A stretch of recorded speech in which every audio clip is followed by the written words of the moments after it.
We're here today with former UN ambassador and former South Carolina governor and 2024 Republican presidential candidate Nikki Haley. Ambassador Haley, thank you for joining us and sitting down with the Sioux City Journal. Oh, thank you for taking the time. I appreciate it.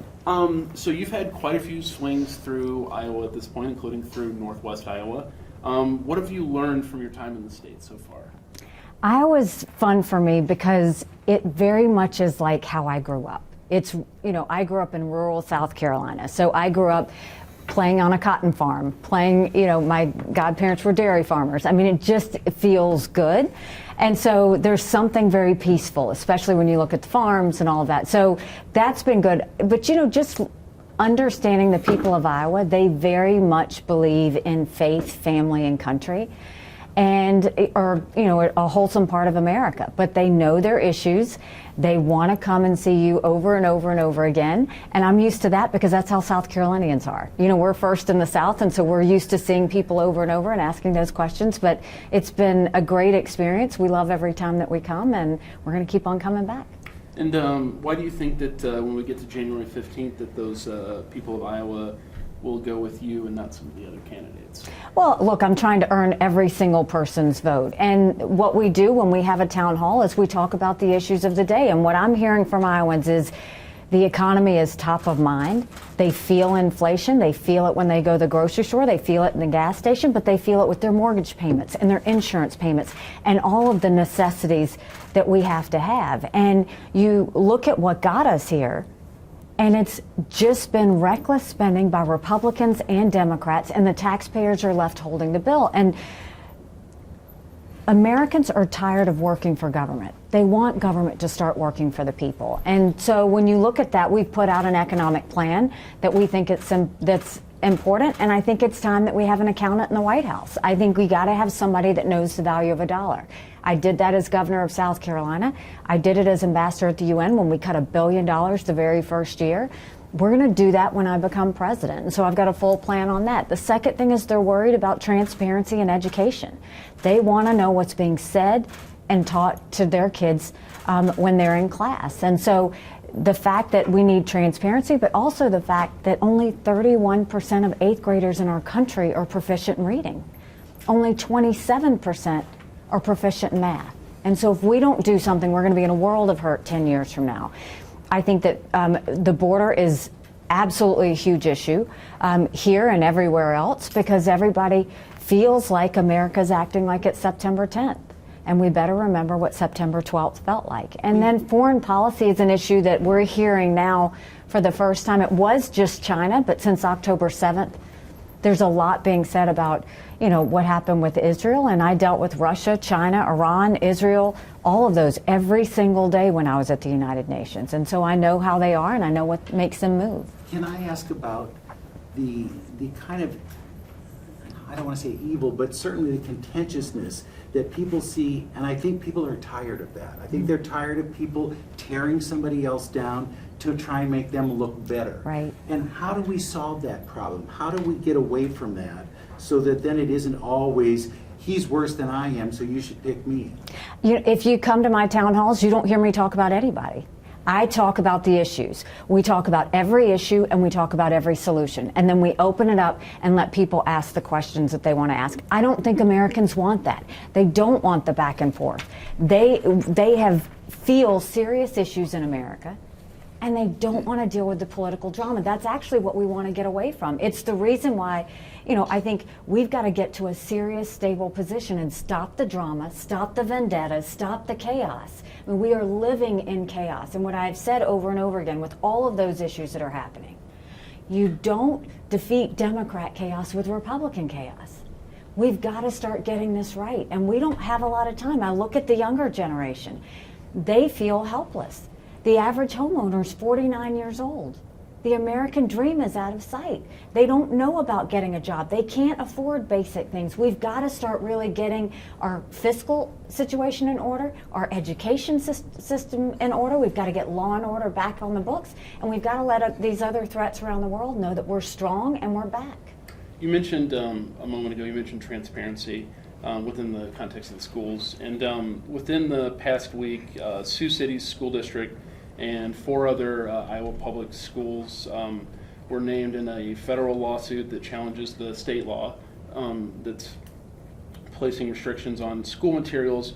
Do you think that the government should be making those decisions on school materials and what is and isn't appropriate for students? It's really important that parents feel like they have a voice in what their children, what their education is. And I say that because they should be able to go to school board meetings and air out what they say. They should know what's being taught to their kids. If there's something out of line, you know, I'm one of those. I still believe that if you're going to have sex ed, when I had sex ed, it was in 7th grade, and you had to have a parent sign the permission slip. I was the uncool kid in the classroom next door because my dad didn't sign it. I think parents need to be involved every step of the way. And I think they need to have confidence in the fact that when they send their child to school, they're learning math, reading, science, history, and arts, period. That's it.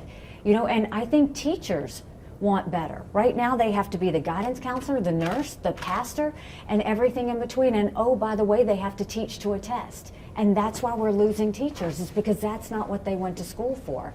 So we really have to pull that back. One of the things I'm going to do is, you know, I saw when I was governor, presidents typically meet with governors once a year.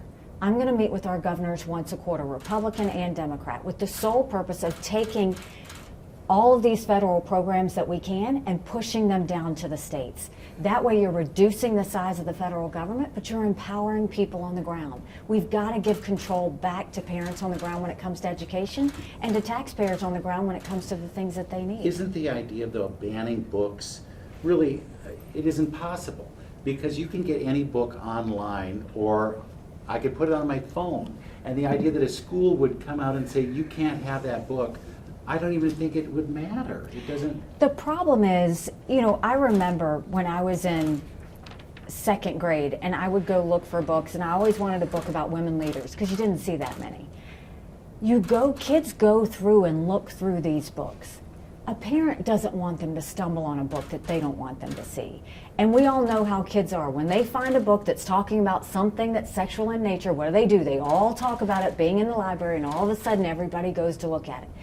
Parents have the right to know that they can control those types of conversations. Those are things they want to be able to have from home. So if you have a book that really pushes a narrative that is not English, math, reading, science, arts, parents need to have the right to have their child see that, not anybody else. And so I think that, you know, we have one job as parents, and that's to make sure we get our kids right and to have those serious conversations in the confines of our home if we decide. And so I don't think a book that has any explicit material should be in a library. I just don't. I don't think that's not what education is. That's social ideology. We want to just talk about textbooks, what we need, what's going to teach our kids how to be successful, and leave all the social issues out. Should the government get involved in that, though? Should they be saying, no, you can't have that book, you can't be that person? I mean, I think it should be down to the local level. I'm a big believer in local level. So school districts and parents need to make the decisions on what should be happening. I don't think the federal government needs to do that. It's why I want to push all that down. And I think the state should really be focused on metrics. How are we doing in reading? How are we doing in math? How are we doing in science? But the local district should be deciding things that personal. I wanted to ask about something else that's quite Iowa specific, and is actually somehow an issue that hasn't divided neatly along party lines, and that's the possible use of eminent domain for an infrastructure project, specifically a carbon capture pipeline. Do you believe that that's an appropriate use of eminent domain? I've always opposed eminent domain. I think it's very important that property owners have those property rights. I think that there's probably a lot of merit to that pipeline, and I think that there's a lot of good that can happen, but it should never be forced on people. You know, that's one thing that should be sacred. When they have property, they should be able to decide what they do with their property. So I did that in South Carolina. I fought against eminent domain, and I will always be one that focuses on property rights. During the debate on Wednesday, one of the candidates that was on stage with you said that the January 6th attack on the Capitol was an inside job. Do you believe that what happened on January 6th was an inside job, and do you believe that former President Trump should be held legally accountable for what happened on January 6th? I don't think January 6th was an inside job. What I do think on January 6th is you had some people who truly were coming thinking that they were supporting, freedom and democracy and President Trump in that process. And then you had some who broke the law, whether they pushed themselves through, the buildings, whether they did damage, whether they caused harm. Those people, if you violated the law, you should pay the price. If you didn't violate the law, you shouldn't. I think that, whatever the situation is with President Trump, I don't know what all of the story is. I think that will come out in cases. If there's something there, they can decide that, but I think he's innocent until proven guilty. But right now, I think that that's something, January 6th was a terrible day. We should never want to see it happen again in America. Former President Trump has been campaigning in Iowa, but hasn't debated yet. And we're more than a month out from the caucuses. What are Iowans missing by one of the candidates refusing to debate? I think that he has gotten a pass on not doing these other debates, but I don't think you get a pass when it comes to an Iowa debate or a New Hampshire debate or a South Carolina debate, because these are the states that are voting. It's very different. They want to be able to see their candidates side by side. You can't go and hide when it comes to a debate in the state that's voting. And so I would highly expect that he would want to show up for Iowans. I would expect Iowans would be highly offended if he didn't. And so, he needs to show up for the debate stage the same way I need to show up for a debate stage in South Carolina and New Hampshire and Iowa as well. So, I would think that that's the right of the people to be able to see their candidates. In Wednesday's debate, you said that TikTok made people 17% more anti-Semitic, more pro-Hamas every 30 minutes. Some people were asking, where did that figure come from, and do you think TikTok should be outright banned? I think TikTok should absolutely be banned. I think you can look at the pro-Hamas videos on there. I think you can look at the fact that they put the bin Laden letter on there just a couple of weeks ago justifying 9/11. This is a Chinese-backed social media outlet that I know when I was at the United Nations, the Chinese, the Russians, the Iranians, and to some extent the North Koreans saw this and cyber as the cheapest form of warfare because they could get out and cause discourse. There's a reason India just banned it, because it was causing social disruption. There's a reason Nepal just banned it, because it was causing social disruption. We shouldn't let another foreign entity that's a Chinese Communist Party go and allow this type of distractions happening in our country. The report that I read, I thought I said 30 minutes a day, but I think I left out the 30 minutes a day. But the report that I read said that if someone looked at TikTok 30 minutes a day, over time that they would become that much more anti-Semitic because of the number of pro-Hamas, anti-Israeli, anti-Jew things that they saw. Social media is, I think, one of the biggest problems we have. But how do you solve that problem? There is a way to solve it. And, the first thing you have to look at is what are the problems with social media? I think that if you go back and look, those social media companies, when they initially came out, wanted an outlet for freedom of speech. It was a good concept. And they said to Congress at the time, we can do this, but we can't do it if we're going to be held liable for what people say. And so they asked for Section 230. This is the right thing to do to ask for that, and they should have had that. So they get Section 230, but what have we seen happen over the past few years with social media? They're deciding what's good speech and bad speech. That goes against what Section 230 was supposed to be. So I think there needs to be a review of that, because I think they have not stayed true to their word. The second thing is, I think it's hugely important to the American people that they see the algorithms. They should be transparent in that. Show us your algorithms. What moves things? Why do we see the things we see? Why do we not get traction on certain things we put out? Why do we get traction on other things that we put? I think Americans need to know that. Then I think that social media, I think you should ban TikTok, because we know that it can get access to your contacts, your camera, your audio, your financial information, everything. The other forms of social media, we have got to work with those companies, because there are millions of foreign bots spreading information like what they spread on TikTok on these social media outlets. And it is a national security threat for us. And we have to know exactly what they're doing to get rid of these bots. These are not people. These aren't real people. These are computer-generated messages that go out and spread things like Zelensky's a Nazi, or spreads things like January 6th was an inside job. It spreads things to divide America. We need to know that we need them to do more to get rid of those foreign bots.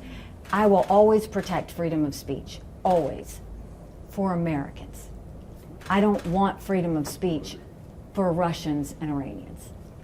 I want to go back, you had mentioned earlier about President Trump seemingly getting a pass for not debating, not only in Iowa but in the other states. It seems to me that in large part he seems to be getting a pass from your campaign and some others as far as, you know, he's by all accounts leading the polls both in nationally and in Iowa. But I've seen your campaign take a great deal of interest in Governor DeSantis. There's an outside group that's been running. We can't help but see these in Iowa running ads targeted at Governor DeSantis. In fairness, he's a group supporting him as run some ads targeted at you and your record. That are false. Yes. And so, isn't there at some point a danger of getting like a mutual destruction, like they used to say, that the second, you know, vying for second place, you go at each other, and then it becomes inevitable that the former president becomes the nominee at that point? Or? I find it interesting that people say I don't talk about President Trump, because anti-Trumpers don't think I hate him enough. Pro-Trumpers don't think I love him enough. And the reality is I always put my truth out there for everybody. So if you looked at this last debate, I called out the fact that $8 trillion worth of debt happened under his watch. And we are feeling a lot of what happened with that. I called out the fact that he gave China a pass, and that, you know, basically, while he dealt with trade, he didn't deal with fentanyl. He didn't deal with any of the sending technology to China. He didn't deal with so many of the things they were doing, putting money in our universities, building up their military, the spy base in Cuba, you know, all of these other things. He just didn't do enough for that. I have called him out for the fact that the way he handles dictators is completely wrong, praising Hezbollah. He congratulated the Chinese Communist Party on their 70th anniversary. A dozen times after COVID, he said President Xi was doing a good job. He's called Kim Jong-un his friend. You don't treat dictators like that. And so I've called him out for that. He said January 6th was a beautiful day. I said it was a terrible day. So if you ask me an issue on anything with him, I will tell you. But the truth is, I had a good working relationship with him. I think he was the right president at the right time. I don't think he's the right president now. I agree with a lot of his policies, but the reality is when we have a country in disarray and a world in chaos, chaos follows Donald Trump. It just does. And we won't survive if we have to go through 4 more years of chaos.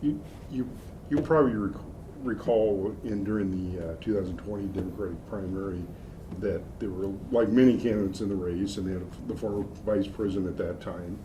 And you got to your home state in South Carolina, and then Vice President Biden carried the state. And there was an effort from a lot of the other candidates to get behind him at that point because they feared Bernie Sanders, large part, getting the nomination. Do you envision a time where, given what you've said about President Trump, that has to happen in this race, saying that he is not the right person for the nomination again? I think we're seeing a national progression in that stage getting smaller. You know, we started with 13 people. First stage was 8, second was 7, third was 5, this last one was 4. You know, my guess is on the Iowa stage it'll be 3. So you've got 3 going into Iowa. You know, 1 will drop. You'll have, you know, a couple going into New Hampshire, and then you'll go into my home state of South Carolina. I fully expect it to be a one-on-one with Trump at that point. Another legal matter in Iowa that I wanted to talk about. In July, Iowa Governor Kim Reynolds signed a bill into law that bans abortions once cardiac activity has been detected, which is usually around the 6th week of pregnancy. And that's been challenged by multiple groups, including Planned Parenthood of the Heartland. Do you think that 6 weeks is too strict of a restriction? Is that not strict enough, or what should it be? I think Iowans decided that. And I think what we're seeing is, I don't think it needs to be with unelected justices. I think it needs to be in the hands of the people. And so, look, I'm, you know, unapologetic when it comes to being pro-life. But what I have always said and what I continue to say is I don't judge anyone for being pro-choice any more than I want them to judge me for being pro-life. I think the right thing was to have the states decide. Some states are going more pro-life. I welcome that. Some states are going more on the choice side. I wish that wasn't the case, but the people decided. And so I think it's very important that state by state that the people decide where they want to be in that. Is it truly the people deciding, though, if it's the legislature and the governor signing a bill into a law versus, say, we've seen in some states where it's been put up to a vote on an election day. Do you think that that is the way to go for actually letting the people decide? I mean, I think anytime you can let the people actually decide, that's always a good thing. So I wouldn't say, no, don't do that. I think that the states that are doing that, you're really making sure you hear. Otherwise, from the representatives, they're elected by the people, and the people, I know when I was a legislator, you heard from everybody on issues that were really emotional or really important or personal to them. So I suspect that the legislators heard from a lot of their constituents and did that, but I would be totally open to a ballot issue. We do ballot issues, on tax increases and things like that all over the country. So yeah, I would have no problem with that. Why weren't Republicans willing to call out President Trump when he was saying things that really weren't what they believed?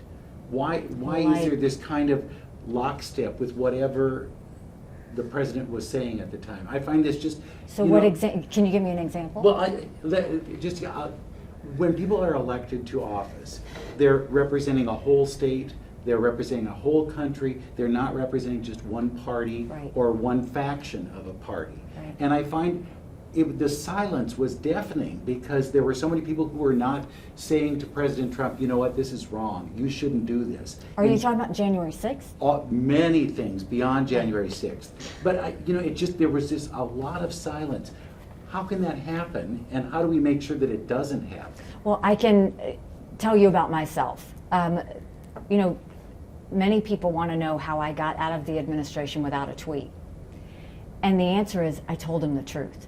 When he was doing something good and positive, I praised, I worked, I wanted America to look strong. When he was doing something wrong, I showed up in his office or I called him and I would say, you cannot do this. Instead, you could do X, Y, or Z. I always gave him options. And he would say, well, how do you see that playing out? I always spoke up. And he knows I saved him from some things. So I think that what you saw happen in the last couple of years of his term, you didn't have a lot of people saying, you can't do this. During the time I was there, I always spoke up. And he was always very receptive to it. He never gave me pushback. He always welcomed it because he knew that I was trying to help America and help him in the process. But no, with people like that, I think you have to do that. I think that's why he respected me so much, was because I did tell him the truth and I wasn't just a yes person. Does that teach you a lesson about being president?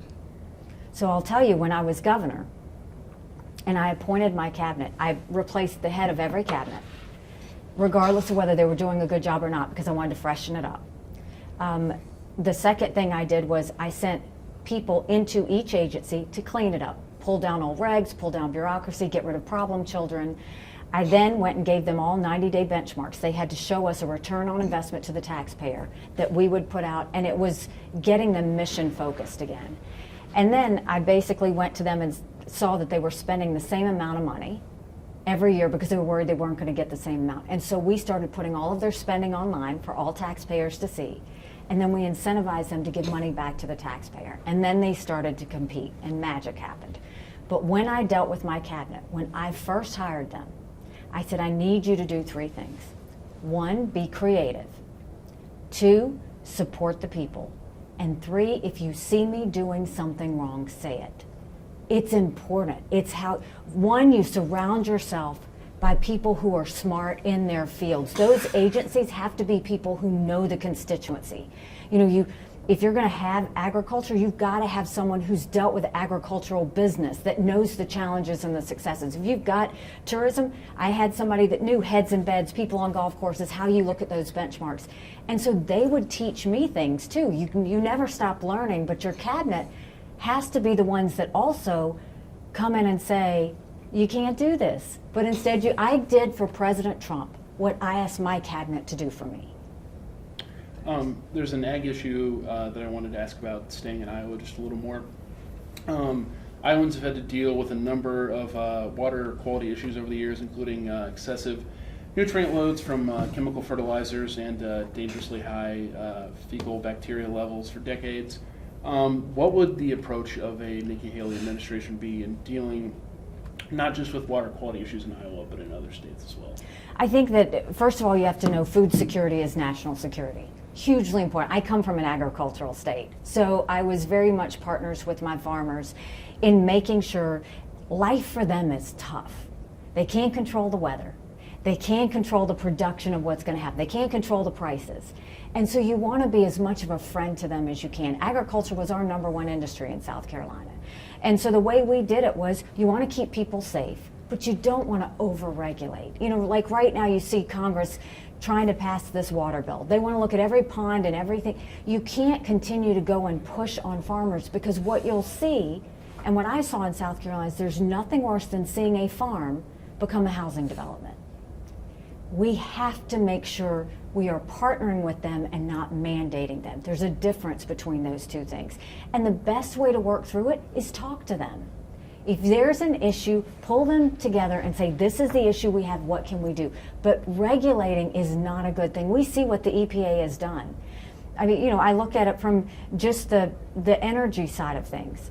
And I think that they're probably seeing this in the biofuels, but when you go and you look at the EPA and you see them caring more about sagebrush lizards than they do about whether Americans can afford their utility bill, those are the kind of mandates that are not healthy for us. And when you look at family farms, especially, that we're losing, they can't have any more regulation or pressure. They'll do what they need to keep things safe. They want to do that. But I think the bureaucracy that's come down on farmers has been way too excessive. During the debates on Wednesday, you took some fire both from Governor DeSantis and Mr. Ramaswamy about some of the recent financial backing that you've gotten. Why should Iowans trust you to do what's best for them and not necessarily big business? Look at my record. I mean, you look at what I did as governor, and I took care of my state. There was never any big business, and through that, I fought against the bank bailout. I've always fought, you know, corporate bailouts of any type. I've always fought to cut taxes and make sure that taxpayers have money in their pockets, whether it was what I did with agencies, whether it was turning South Carolina to an economic powerhouse, or whether it was making sure we move thousands of people from welfare to work. And so then you look at the UN, I was always focused on making sure America was strong. I told countries what America was for and what America was against. I didn't care if they didn't like me, but I wanted them to respect America. And so now this is a situation, you can't win an election without financing. And what I'm proud of is we have over 150,000 donors from all 50 states. 95% of them are $200 or less. That's what I care about. So anybody else that decides to financially support me, I welcome it. But never do I have donors tell me their policies. They ask me what my policies are. And just like when I was governor, there were people I appointed to my cabinet that didn't even vote for me because I wanted the best and the brightest in there. And I didn't do any political favors when I went and appointed to my South Carolina cabinet. You're not going to see me do any political favors going forward. They know when they support me, they support the decisions I make and the views that I have. They don't all agree with me. Some don't like the fact that I'm pro-life. Some don't like the fact that I'm hard on China. Some don't like the fact, you know, of how I feel about the environment. But if they support me anyway, knowing every one of those things, you know, I would do that. And I would say the criticisms that I've gotten, they used to be donors of the other people. And now they're just mad that they've left them and come to me. So, I mean, they wouldn't not take it. Why should I not take it? We've talked about what separates you from former President Trump. Those two gentlemen I just mentioned, Governor DeSantis and Mr. Ramaswamy in particular, what would you say separates you from them? I think the fact that I was a good two-term governor, and when you look at what I did, we moved our unemployment from 11% to 4%. By the time I left, we were building planes with Boeing. We were building more BMWs than any place in the world. I brought in Mercedes-Benz. I brought in Volvo. I brought in 5 international tire companies. They referred to us as the beast of the Southeast. We passed the toughest illegal immigration reform in the country. We passed tort reform. We passed voter ID. We made sure we cut taxes. We supported veterans and stood up an organization that helped veterans combine with our businesses in the state. We made sure we built up our coffers. We paid down our debt. Trying to think, we did a lot. I'm really proud of. We moved 35,000 people from welfare to work. We changed our prison system, so now we have the lowest recidivism rate in the country. So I'm very proud of the work that we did as governor. But I also had the foreign policy experience. And this isn't just a cup of coffee job that I had. It was a 24/7 dealing with Russia, China, Iran, North Korea, Israel, 190 every day, checking your phone in the middle of the night to see if a ballistic missile tested, making sure. I negotiated 4 different sanctions packages by pushing the Chinese and Russians to go along with it against North Korea. I worked hard to not only get us out of the Iran deal, but went to Vienna and came back and made the case to the president on all the Q&A that I did to find out why it was irresponsible to stay in the Iran deal. I was the one that had to take the world's ire when we moved our embassy from Tel Aviv to Jerusalem. But I also passed and negotiated passing an arms embargo in South Sudan, which they hadn't been able to do in 2 decades. We were able to get democratic elections in the Democratic Republic of Congo. I was able to get the head of that country to leave his post and allow the people to have an election. You know, we went and helped when you saw thousands of Venezuelans, you know, leaving Colombia. We were focused working on with Colombia to make sure that Maduro would have, you know, that we would put pressure on him. There were so many things on the foreign policy side that I did. So I've got domestic and foreign policy service that I've done. And you add that to the fact of being the daughter of legal immigrants, being a military spouse, being a mom to 2 children. I mean, I think I bring a lot of experience, but also a lot of know-how to the table. What has surprised you about Iowa? There must be something you go, I never knew that that was Iowa. Like the culture doesn't surprise me because it actually is very similar to South Carolina. The agriculture is a little bit different, and you know we have different sets of agriculture. I'm trying to think. I think the one thing I would say is Iowans are a bit reserved as opposed to South Carolinians in that they think a lot and don't always say, but they're paying attention to everything. But they do give everybody an opportunity, and that's what I appreciate. They do their homework. They don't just say, oh, I like his commercials, or I like this. They literally go to every town hall and listen.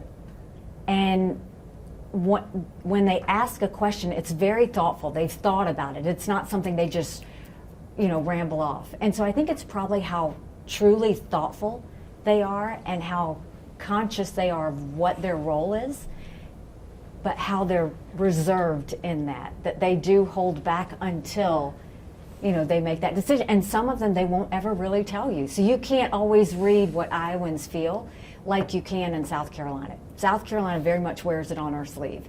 Iowans not so much. We're very much like The Music Man. So if you watch the movie, you'll know that it's Iowa. Really? I want to get you out on a quintessential Iowa question that I ask every candidate when they come here. Have you had a pork tenderloin in all the stops that you've made in Iowa, and if so, what's the best one you've had? No, I have not. Where did we have one? Not at every stop we've been to. At State State Fair. Fair. I bet the State Fair, yeah. With State Fair, definitely. Have we done it anywhere else? You had a pork chop somewhere.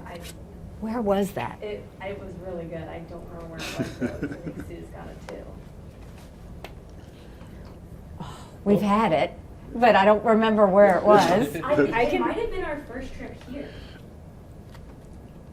We can get you. Yeah. Yeah, that's- A little research We that didn't one. expect you to have one. I every remember a stop. lot of things, but food is not something that I remember You shouldn't a have lot to. about. Can I ask about Hillary Clinton? Of course. What is it about her that you admire? And this is not, please, it's not a baited question or anything No, like that. and I don't because take it like that. we have talked to her when she was running for president. course. And I have what I know about her. You know, I mean, look, I've seen the commercials that you're seeing. Right. I think it's unfortunate. But if you know my story,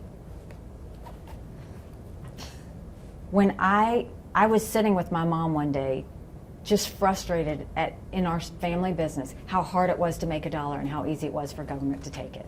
And my mom said, don't complain about it, do something about it.